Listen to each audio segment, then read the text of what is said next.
Hello,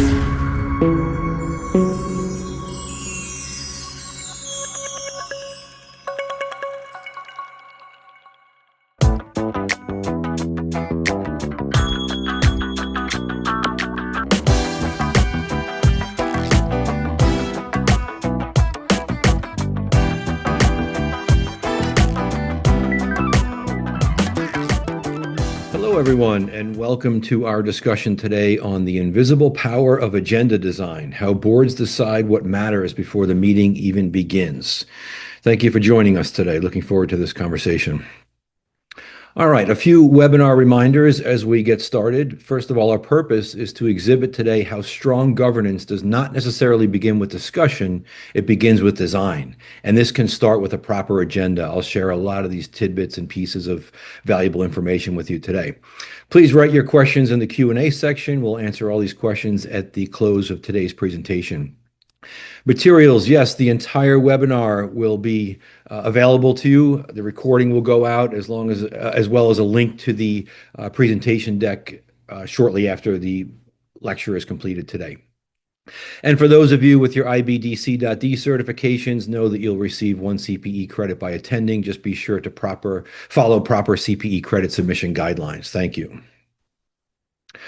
Okay, I am your speaker and host for today, Mark Pfister. I am a governance and strategy expert, a non-executive director, and chief board consultant.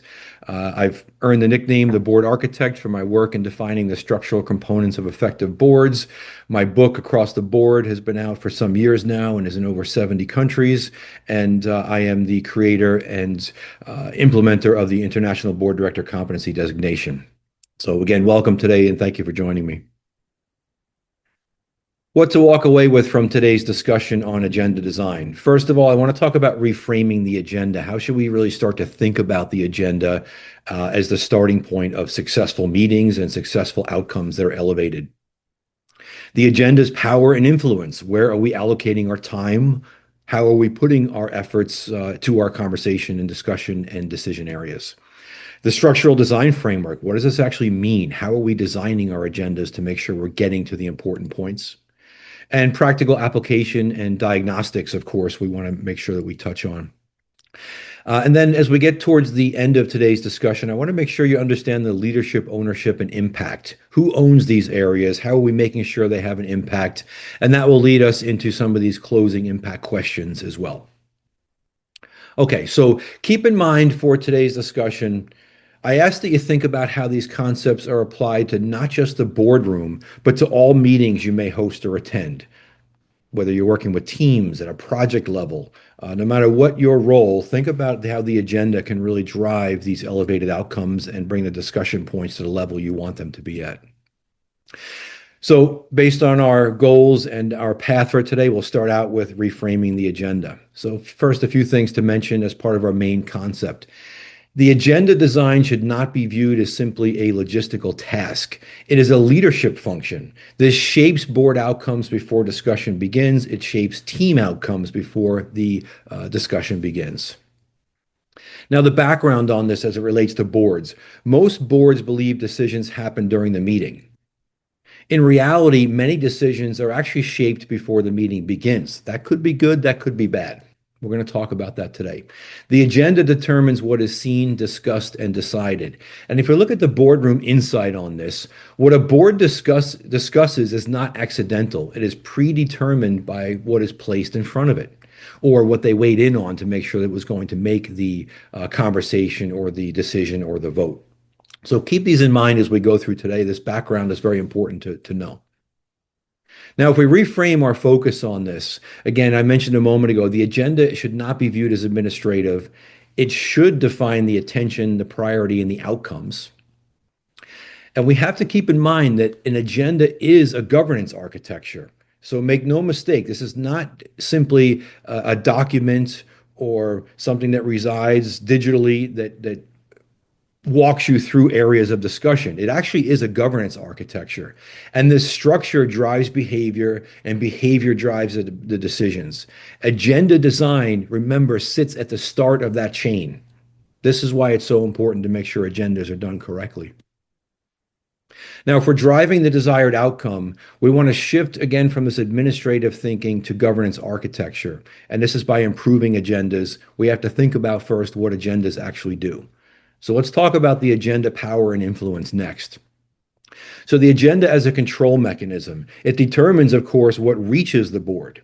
Now, we could argue this and say what reaches the boardroom versus what reaches the board are two different topics. I understand that. But as it relates to the detailed discussions, both the governance and the strategy layer discussions, the agenda is truly outlining what reaches the board. It can also, and usually does, signal what matters most. Now, many board directors, and I've been in this scenario as well, where the agenda does not match what matters most, what I feel we should be talking about. That's a problem. And it also allocates time and therefore shows the areas that the board is putting their importance or their level of importance on. Now, the boardroom insight on this in governance, inclusion, and omission carry equal weight.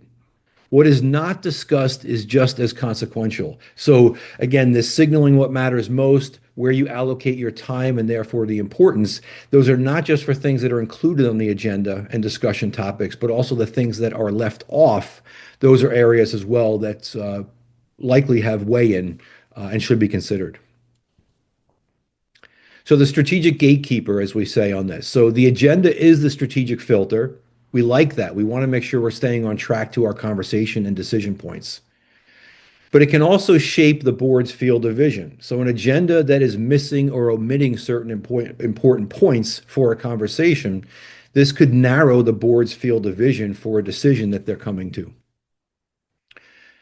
And of course, it influences outcomes before the discussion begins. Now, all of this, we say the agenda is the board's lens. If you narrow it, the decisions narrow with it.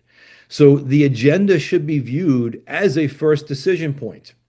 And we'll talk as we go through today's discussion on how do we do this. But remember, the agenda is not necessarily only to get to other decision points. The agenda layout and topics and allocation of time is in itself the first decision point.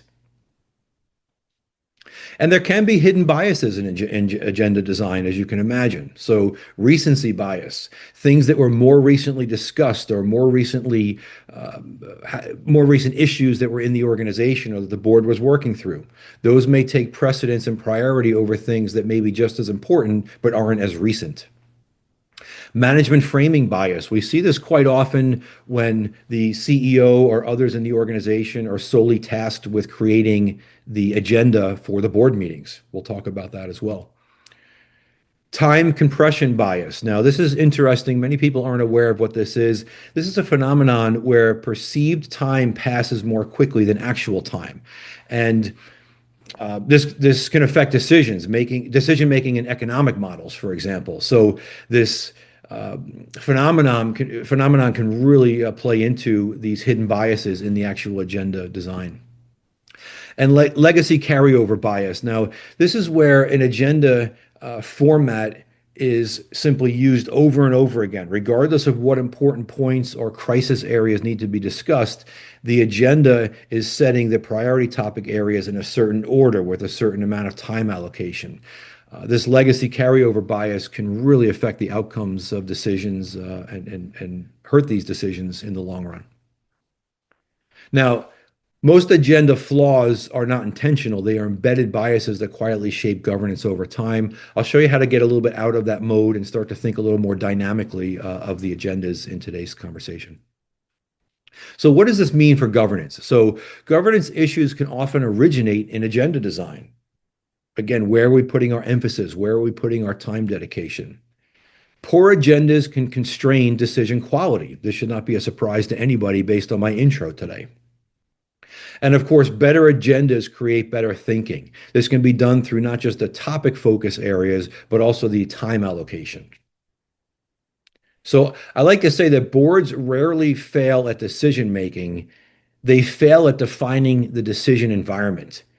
Again, coming back to the topic areas of importance, the time dedication to those, the level of detail or strategy that are being dug into, the amount of time that's spent offline in preparation for the board meetings. This is this decision environment that we need to make sure we're spending our efforts in. Now, if we're driving a desired outcome, agenda design again shapes outcomes before the discussion begins. So those that are preparing with the board book that was sent out, hopefully a week in advance of your board meeting, that board book is not just the agenda, but the details supporting those topics that are going to be discussed. So again, once again, even well before a week, and definitely within a week before a board meeting, when those documents go out, the agenda design is shaping or helping to shape these outcomes because you are being driven to the areas of topics of discussion and decisioning. So we need to understand that the influence is the first step towards this intentional design. So how do we do that? What is the structural design framework? The anatomy of a high impact agenda. I like to see really four areas across any agenda. These are things I look for on boards I'm seated on, as well as boards I am advising and consulting. I want to see that they have specific areas dedicated to strategic topics, oversight governance topics, decision-making topics, and of course, exploratory.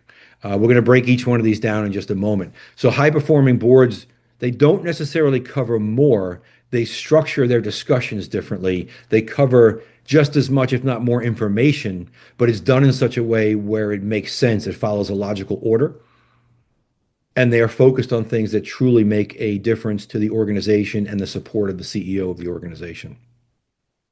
So let's first talk about the strategic layer. Sorry. So first, the long-term positioning is definitely a topic you want to think about when you're talking about strategy. The competitive dynamics. What are other organizations doing? What are the markets calling for?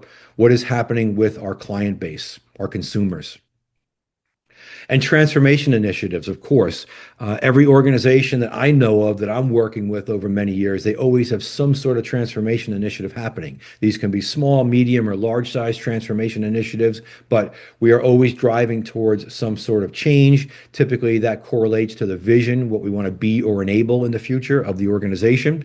And we want to be able to give the board insight and a lens into these transformation initiatives. So in saying all of this, and it's not by chance I'm talking about the strategic layer first, if strategy is not deliberately prioritized, it will consistently be deprioritized. And there's a few cartoons out there, and I know I see this quite often, where there's a very short amount of time left in a board meeting or any meeting for that matter, and they say, oh, we can't forget to talk about strategy. To me, I like to move that to the earlier side or the beginning side of any agenda, get that out of the way first.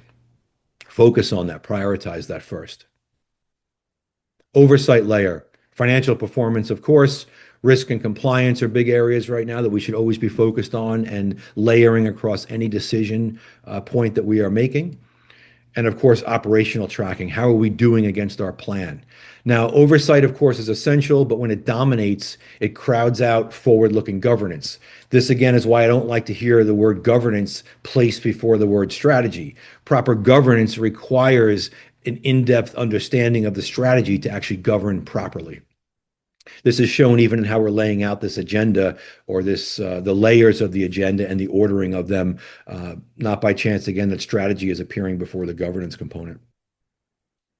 And of course, the decision layer, we want to be very clear with our decision points. We want to make sure we're clear with our defined outcomes. And this is something that's pretty common that I see in many boardrooms. Even if the clear decision points are outlined and the defined outcomes are labeled and documented, the accountability is not always there. There may not be a name associated on the board for the oversight component of it. Even if there is, if something is missed, there is no repercussion for something that's missed or not done or not driven properly. So the accountability really needs to be looked out for as we talk about this decision layer. Now, ambiguity as a boardroom insight in agenda design leads directly to ambiguity in accountability. Please, if there's one thing you pull away from today's conversation, know that you can make a direct correlation to your agenda design into the accountability side, both in the ordering of the topics you're talking about, the decisions you're making, and of course, the accountability, the documentation of who's accountable for that action.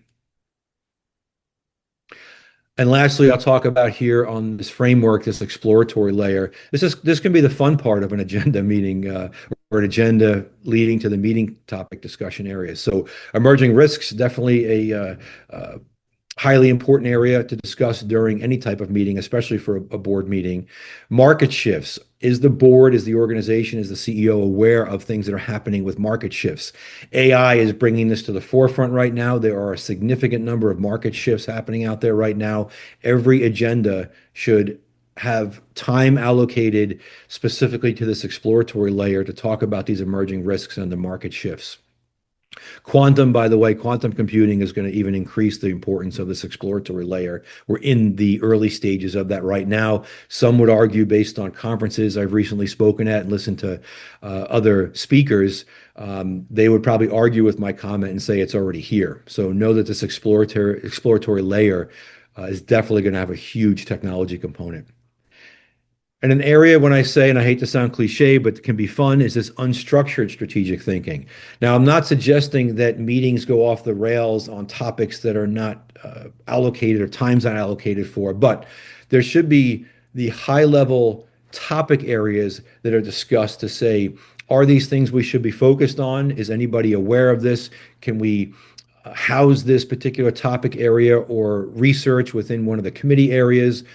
Should we delve deeper into this particular topic? So these are great things to bring up in a meeting. Don't let your meeting get sidetracked or off the rails, of course, but this unstructured strategic thinking I've witnessed has led to some of the most profound changes and future transformation projects for organizations. So boards that do not explore emerging issues eventually react to them. I like this quote because it's you want to be on the proactive side to this, not the reactive side to unstructured areas or emerging risks or issues. Okay, so a critical insight on this, if everything is for discussion, nothing is truly for decision. So this clarity of intent in how you lay out your agenda is really what separates productive meetings from performative ones. So driving the desired outcome of this, make sure your agendas or effective agendas are intentionally constructed. They are not just a dumping ground of topics that have to be discussed. Spend more time with this. Understand the ordering, the logical order of what your agenda or how your agenda works down these topics or works through these topics. So my experience in this is that without the structure of the agenda, even very experienced boards, they default to this inefficiency mode. And it's very clear in their meetings. Their meetings are a lot longer. They don't come to the same conclusions. They're not able to get to conclusions on certain topics. All the negative things I could mention about meetings that we've all been in where we kind of roll our eyes that we're not really making progress. Hopefully those become a little bit lesser after this particular webinar. So the practical application and diagnostics here. So how do we move from this passive to intentional design? So we want to move from the agenda viewpoint of being documentation, and we want to shift our mindset to using the agenda as a strategic instrument. So the insight here is that the difference between average and high-performing boards is rarely knowledge, it is intentional design. Formulate the structure and the ordering and the topic areas and the time allocation of your agenda to things that truly make a difference, things that are prioritized within your organization and, of course, within the boardroom. So the practical upgrades. Start to think about this. Label the areas of a conversation through the agenda or even in your mind when you're in a conversation with somebody. What is the decision? What is the discussion? What is the information areas? Now, this can be both a short-term and a long-term process simultaneously. It can even just be an off-the-cuff type of thing if you're speaking with somebody. I've done this quite a few times, and I try to continually do this in my conversations. And many times I hear about the needed decision.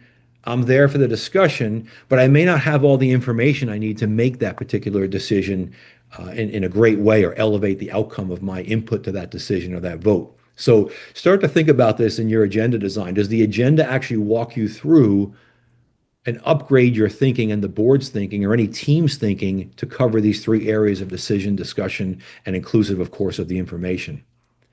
And assign time based on impact. This is another big concept for today. So you likely notice in many meetings, the topics that take more time and even have more time allocated on an agenda may not be the most highly prioritized item that's important for the organization.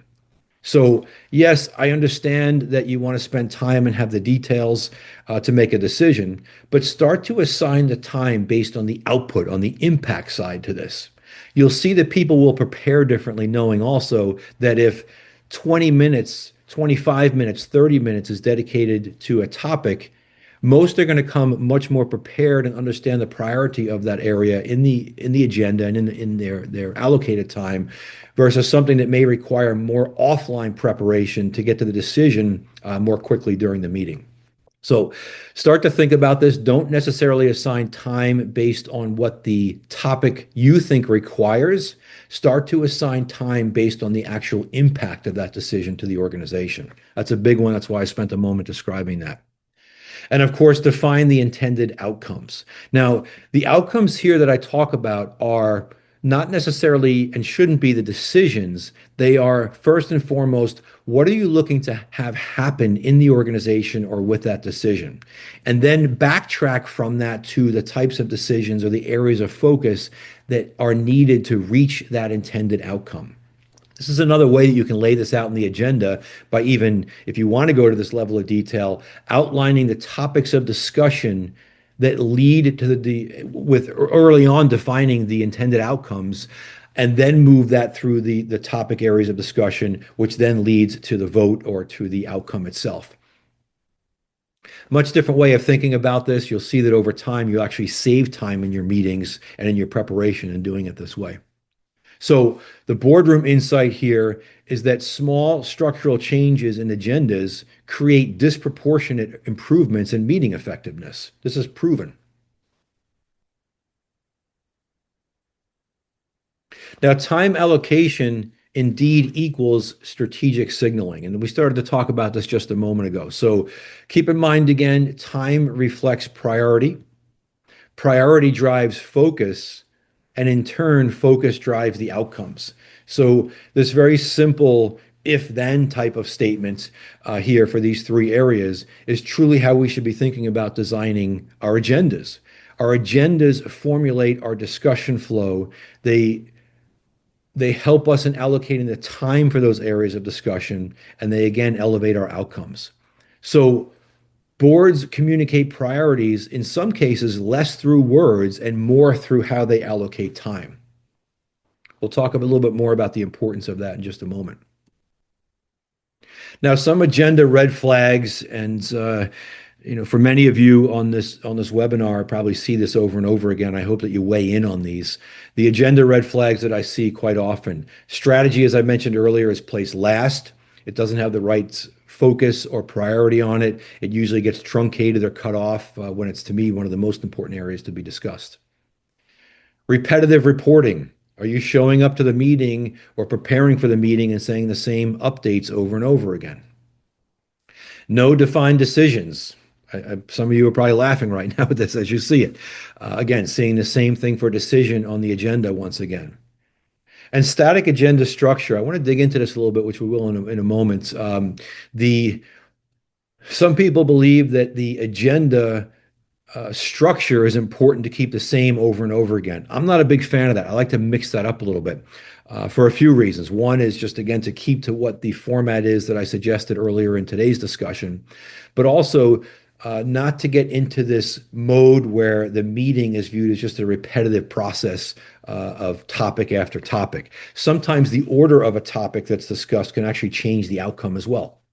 So consistent agenda patterns often reveal deeper governance habits that go unchallenged. Mix this up a little bit. Change this up. Move that strategy earlier, if not first in the conversation. Move governance somewhere in the center of that. Make sure you're talking about these areas of future organization areas of focus that can typically allocate or typically correlate back to the future vision of the organization.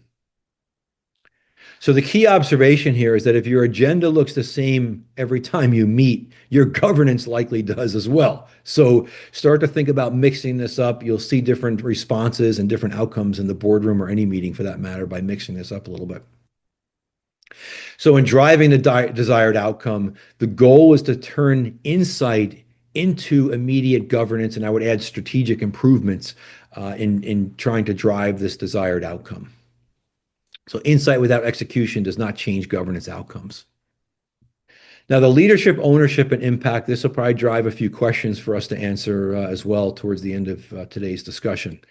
So the role of the chair. Now, I'm a believer that the chair is an extremely important position, which goes without saying on a board, but their actions actually are just as important as the title. And there's some interesting ways to think about the role of the chair as it relates back to the agenda. And I love the three areas here. I've been repeating these for some years now. So, number one, the role of the chair, a curator of attention. A chair is the protector of time. Again, we could easily make that correlation back to the agenda.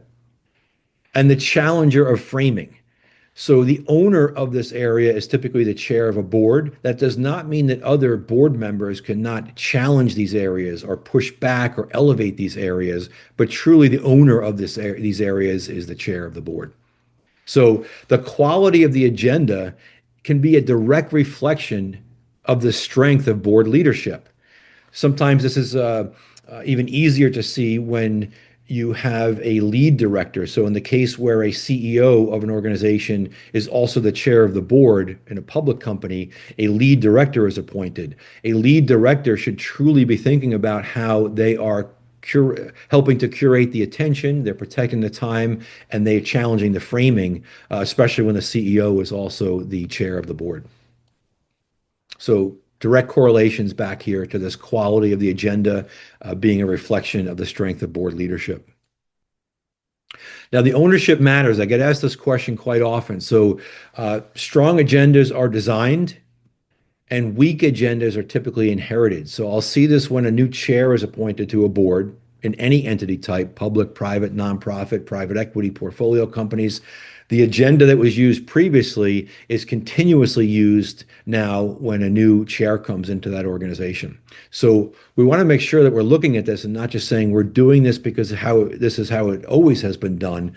We want to start to question the agendas and their design to make sure we're leading to our desired outcomes. So the boardroom insight here is that intentional governance requires ownership. Without it, the process defaults take over. So start to think about this. If you're having meetings on a weekly or monthly basis or a quarterly basis for anything, not just board meetings, are you using the same agenda? Keep people on their toes. Start to prioritize your time in areas that have bigger outcomes or bigger impact areas. Start to change around the areas of the ordering of your agenda as well. So in closing, there's a few things here that relate back to what we call the impact question, which we'll get to in just a moment. So a few closing insights here. Before discussion, before debate, before decisions, know that the agenda may have already shaped the outcome. For the board, that could be things that happen outside the boardroom, the discussions that take place, the committee meetings, the lobbying that we know takes place on many boards with the phone calls, the one-on-ones that happen before a meeting. I'm not necessarily against those alignments happening, but they should be contained to areas of detail that help the board weigh in during the board meeting. So the heavy lifting is done offline, of course, but not the pre-decisioning necessarily. So know that the agenda, even if you're on a board that has a lot of these outside lobbying scenarios that are happening, and you notice that there are decisions being made even before the board calls the vote or even before the discussion of this happens in the boardroom, the agenda can maybe help out with that, or in many cases can help out with that by opening up more levels of this conversation in the boardroom, even if people have already made up their mind, if board directors have made up their mind. So the boardroom insight here is that by the time a meeting begins, much of the decision pathway has already been set. You control that decision pathway through the agenda. Make no mistake in that. You can do that. The final takeaway, governance excellence begins before the meeting starts. So the preparation, the structure, and intent, not the discussion alone, drive effective governance. So let's get to that question, this impact question I mentioned a moment ago, and as part of your call to action. Think about what decisions has your board or team already made without realizing it simply by how the agenda was designed. Again, that could be the agenda that was sent earlier. and the preparation that was happening offline prior to the meeting or within a meeting itself, is the agenda prioritizing areas that may weigh or bias the decision on the outcomes that you're looking for, the topics you're looking to decision on. So reevaluate your future agendas, identify hidden biases if you're able to do that, and redesign these agendas with intention. The next agenda you design is an opportunity to reshape how your board or team thinks and decides. Test this out. Use this as your testing ground. There's no actually right or wrong way to do this, I'll say, but there are ways that are better. This depends on the makeup of your board or your team. It depends on the personality types. Start to drive the conversation in ways that draw out the detail you need for your entire team, your entire board to make the best decisions and elevate those as much as possible. All right, before we move to Q&A, let me first mention, I know a lot of you on today's webinar already have your IBDC.D certification. For those who don't have this already, I welcome you to check this out, get the modern day board director candidate packaging and modern day board operations knowledge all in one shot, and also gain your globally recognized, we're talking about an international certification here, your IBDC.D. All right. Let's look at some of the questions we've had come in here as well. If you give me 1 second, I will pull these up. Just a moment. Oops, sorry here. I'm hitting some buttons that I don't want to hit. Okay. Let's see.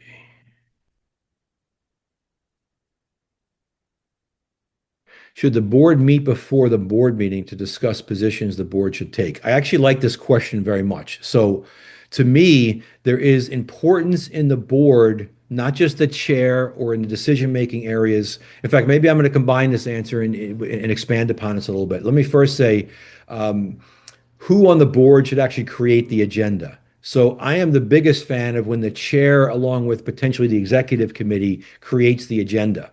Now, this could also be a function either in tandem or solely by the governance committee or chair.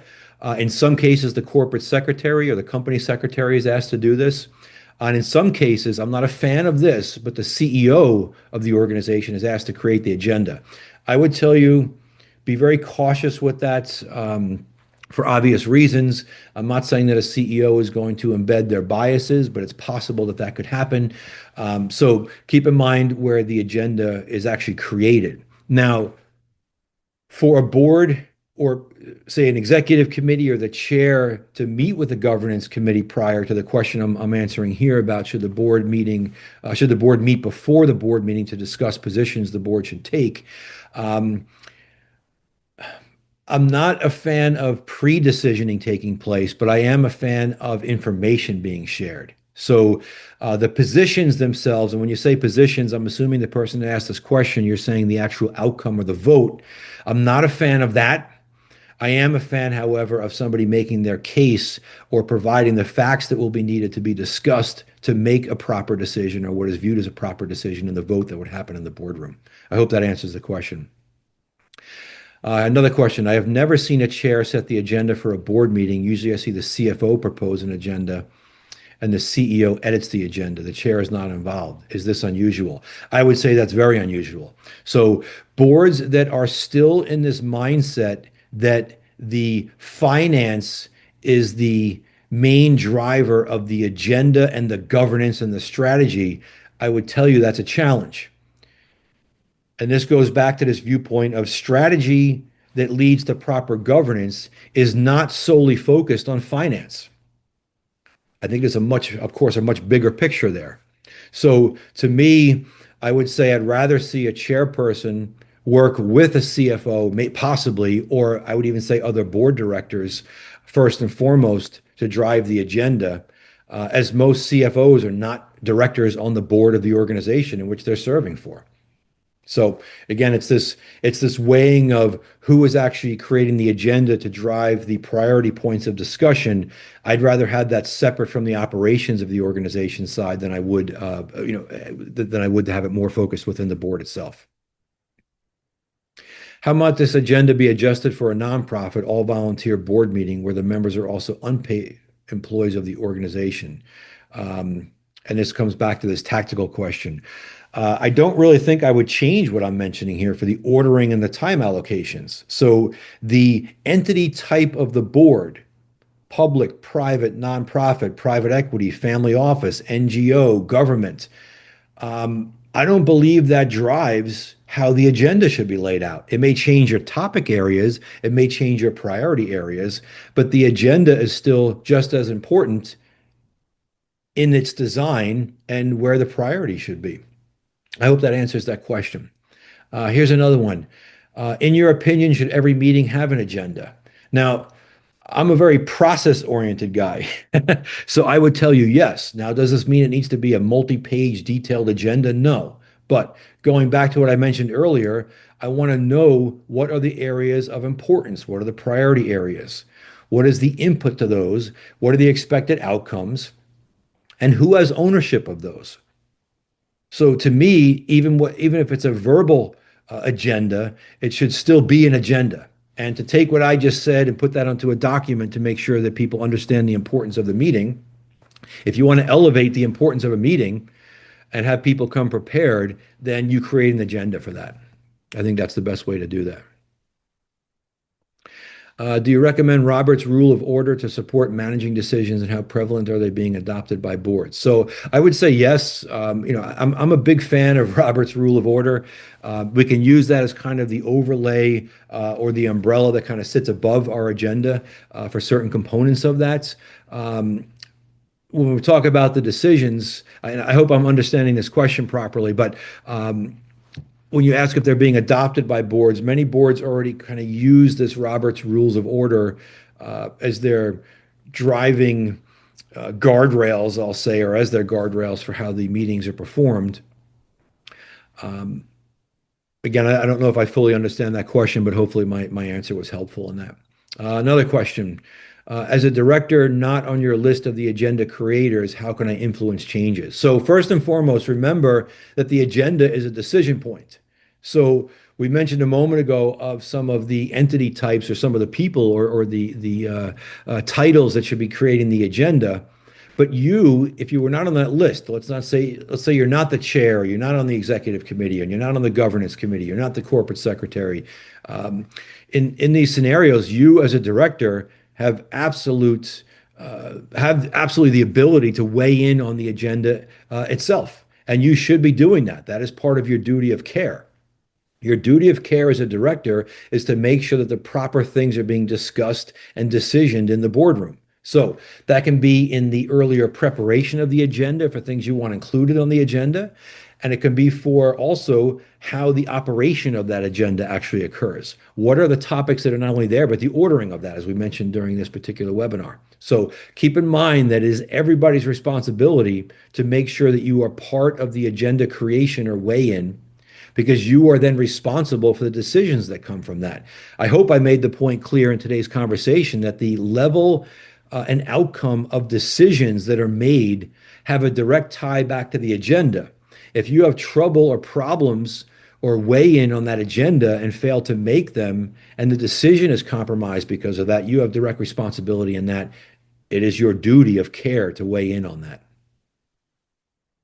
When should a topic on the agenda be overridden? Now, I'm assuming that particular question is focused on if you feel that that topic is not proper or it's not prioritized. Again, I'll say what I said a moment ago. Every director has the ability to propose a topic is tabled for an outside the boardroom conversation. Every director has the ability to propose that a certain committee takes on that question to drive it to a proper answer with the proper details and information to make a decision around it. I have no issue in a board meeting weighing in if I feel that we don't have all the proper information to make a decision, or if I feel the ordering of the conversation is not correct to help us get to an elevated outcome. I have no issue with that. Now, it doesn't always mean I'm going to get what I want or you will, but I feel comfortable proposing it. If the remainder of the directors decide that, yes, we also agree, then so be it. If I get overruled in that, I understand. I'll have to work with that. I'm not going to take my ball and go home type of mentality. But understand that it is your duty of care to weigh in on these things, knowing now from today's conversation the importance of the agenda. This is an interesting question here. Can an agenda be used in litigation? Oh boy. So I don't want this to be legal advice, but I will say this. I have seen where agendas, along with the meeting minutes, are requested and they're considered discoverable. If there is indeed a court case where the board is mentioned as part of that litigation. So I would think that if I was looking at this, I would try to make sure that the meeting minutes had some correlation back to the importance of the topics that were discussed. So could an attorney actually say, well, this important topic or this topic has the most important outcome to the organization, and yet you only spent 5 minutes on it? That could be a topic of conversation that comes from today's conversation on how an agenda is outlined and how it's laid out. All right, let's see what other questions we have here. Okay. Okay, how far in advance of the meeting do you recommend the agenda to be circulated to the full board? Okay, so this question is a good one, but I'm going to direct back to the fact that a board book, which is what is going to be discussed during a board meeting, in the first few pages, if not the first page of that board book, should be the agenda for that meeting. That should be at least a week in advance of the meeting itself. We could argue that it should be no more or no less than a week in advance. But to answer the question here specifically, the agenda is a prime component of the board book, which should go out a week in advance of that particular meeting. Okay. I think we've answered all today's questions. I hope you found this discussion today valuable. You know, it was interesting. The article I did on this topic recently, I didn't think it was going to make as big an impact as it did, and it turned out to be one of the highest read articles in 14 years. So something that could be viewed as boring as an agenda actually could have some fun to the background of it and things that make an impact. So I thank you very much for joining today, and I'll see you in the boardroom. Bye now.